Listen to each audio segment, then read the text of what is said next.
Le journal Mediapart a récemment fait l'objet d'une véritable censure. En effet, à la suite d'une sombre affaire opposant Gaël Perdriau, le maire de Saint-Étienne, à son premier adjoint Gilles Artigue, le journal en ligne Mediapart a publié une longue enquête sur le sujet. Alors est-ce la fin de la liberté de la presse en France ou pas?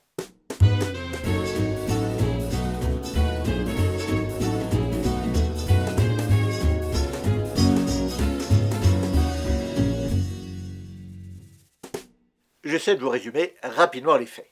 Gaël Perdriau, le maire de Saint-Étienne, est poursuivi par son premier adjoint, Gilles Artigue, pour l'avoir piégé en compagnie d'un escort boy dans une chambre d'hôtel en le filmant à son insu. L'objectif de cette manipulation était de le neutraliser politiquement.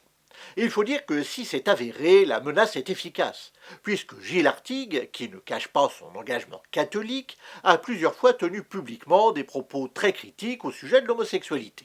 Tout ça se termine par une garde à vue pour le maire et son directeur de cabinet, et la presse s'en fait largement l'écho après que Mediapart a sorti l'affaire en septembre. Seulement, Monsieur le maire n'a pas du tout apprécié de se retrouver en garde à vue comme le premier président de la République venu, et il paraît bien décidé à faire taire Mediapart. En effet, il a obtenu le 18 novembre dernier une décision de justice inquiétante. L'interdiction faite à Mediapart de publier à nouveau sur cette affaire. Alors, essayons d'y voir un petit peu plus clair dans tout ça parce que beaucoup de choses ont été dites, pas toujours de façon très éclairée. La décision de justice en question est ce que l'on appelle une ordonnance sur requête. Il s'agit d'une procédure qui est prévue par le Code de procédure civile et qui a pour but d'obtenir rapidement une décision provisoire sans que l'autre partie en soit avertie. Il s'agit une fois de plus de concilier deux intérêts contradictoires, celui du demandeur qui cherche à obtenir le droit de faire quelque chose et celui du défendeur qui par définition n'est pas là pour se défendre lui-même, puisque c'est justement l'objet de cette procédure, mais il faut respecter ses droits quand même. Par exemple, si vous avez besoin de faire constater une chose au domicile de quelqu'un sans le prévenir, parce que vous craignez par exemple qu'il ne fasse disparaître les preuves, eh bien, vous pouvez demander une ordonnance sur requête au juge afin qu'il autorise l'huissier de justice à pénétrer au domicile de la personne en question. L'ordonnance sur requête est donc une exception au principe du contradictoire, qui veut que les deux parties puissent s'exprimer devant le juge avant que celui-ci prenne sa décision. Cette procédure n'est pas anormale en soi, elle est au contraire prévue par la loi, par le Code de procédure civile. Ce qui pose problème, ce n'est pas son existence en elle-même, mais son utilisation envers un organe de presse. Revenons maintenant à l'affaire Mediapart. Cette ordonnance a été prise par le président du tribunal judiciaire de Paris, ou plutôt par une juge déléguée par lui. Elle interdit à Mediapart de publier aucune information supplémentaire sur l'affaire Perdriau. La raison invoquée est le respect de la vie privée du maire de Saint-Étienne, et le juge a assorti cette obligation d'une astreinte.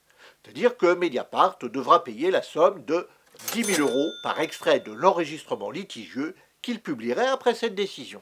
Mediapart est un média d'information et d'enquête, et comme tel, il est protégé par la loi de 1881 sur la liberté de la presse. L'économie générale de la loi est la suivante. Les médias publient leurs informations sans aucun contrôle avant publication, et si jamais quelqu'un estime qu'ils ont abusé de leur liberté, alors, après publication, ils se retrouvent devant la justice pour répondre de cet abus. L'ordonnance sur requête qui a été obtenue contre Mediapart vient donc contredire la logique de la loi de 1881, qui est l'absence de contrôle a priori, puisque cette décision vient réintroduire ce contrôle par le juge avant publication.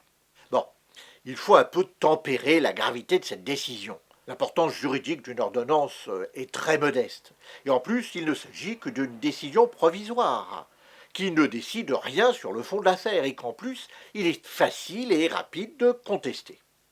Mais, aussi modeste soit-elle, ça n'en est pas moins une procédure bâillon, qui tend à faire taire un média. Et c'est en cela qu'elle est grave. Les plaideurs ont une imagination sans limite, et il arrive qu'une personne ou qu'une entreprise utilise la justice pour essayer de faire taire ses adversaires. En voici un exemple. C'est évidemment très bien joué de la part de l'avocat de Gaël Perdriau, qui a surpris son adversaire en utilisant cette procédure complètement inhabituelle en droit de la presse. Mais ça n'en est pas moins inquiétant, d'autant plus qu'il a court-circuité le juge réellement compétent en droit de la presse. En effet, les tribunaux sont divisés en plusieurs chambres différentes. Chaque chambre est spécialisée dans un type de contentieux bien précis, le droit de la famille, la responsabilité, les contrats, le patrimoine, etc. Le tribunal judiciaire de Paris est un tribunal immense et il a de nombreuses chambres différentes, dont une chambre spécialisée en droit de la presse, la fameuse 17e chambre. Mais l'avocat de Gaël Perdriau ne s'est pas adressé à la 17e chambre, mais directement au président du tribunal, ou plutôt à son juge délégué. Ce n'était pas spécialement illégal, mais c'est complètement inhabituel. D'autant plus que le droit de la presse est un contentieux très spécialisé, avec une procédure spécifique, des délais spécifiques. Et je déconseille d'ailleurs toujours de confier une affaire de droit de la presse à un juriste généraliste qui a toutes les chances de se planter. Cet avocat a donc profité du surencombrement de la justice et de l'insuffisance du nombre de magistrats en France pour obtenir une décision complètement inhabituelle en droit de la presse. Ça n'a évidemment pas manqué de faire réagir non seulement Mediapart, mais l'ensemble de la profession, ce qui a conduit à surreprésenter cette décision dans l'opinion publique. Pour moi, théoricien du droit, juridiquement, ça n'est pas si grave que ça.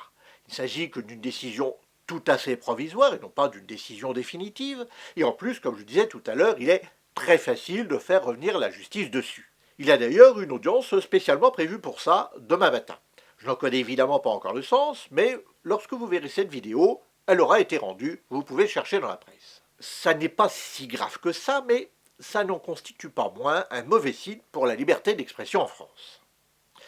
La loi de 1881, je vous en parle beaucoup actuellement car c'est la clé de voûte de notre liberté d'expression. En fait, il ne faut pas se laisser tromper par son nom de loi sur la liberté de la presse. Elle a en effet une vocation beaucoup plus large que ça, puisqu'elle concerne également la liberté d'expression de toute personne s'exposant publiquement, qu'elle soit journaliste ou pas. Ma liberté d'expression est protégée par la loi de 1880 lorsque je fais mes vidéos. La vôtre est également protégée par la même loi lorsque vous écrivez vos commentaires.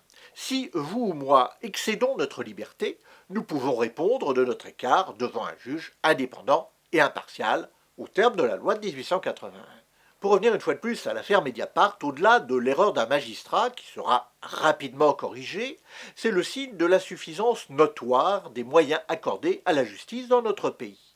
N'oublions pas que malgré les annonces tapageuses de financement par le ministère, la réalité c'est qu'en France nous avons 2 fois moins de magistrats par rapport au nombre d'habitants qu'en Allemagne par exemple. N'oublions pas que tout est fait pour inciter la justice à juger vite, mais mal, plutôt que lentement et bien. Ça, c'est la politique du chiffre. Et n'oubliez pas le petit gag après le générique. Merci à mes donatrices et à mes donateurs, sans qui cette vidéo n'existerait pas. Pour les remercier, ils ont pu la voir avant tout le monde. Vous aussi, vous pouvez aider la chaîne en faisant un petit don mensuel et chaque euro reçu est réinvesti dans la réalisation des vidéos futures. Et si celle-ci vous a plu, vous pouvez regarder l'une ou l'autre de ces 2 vidéos de Vous avez le droit.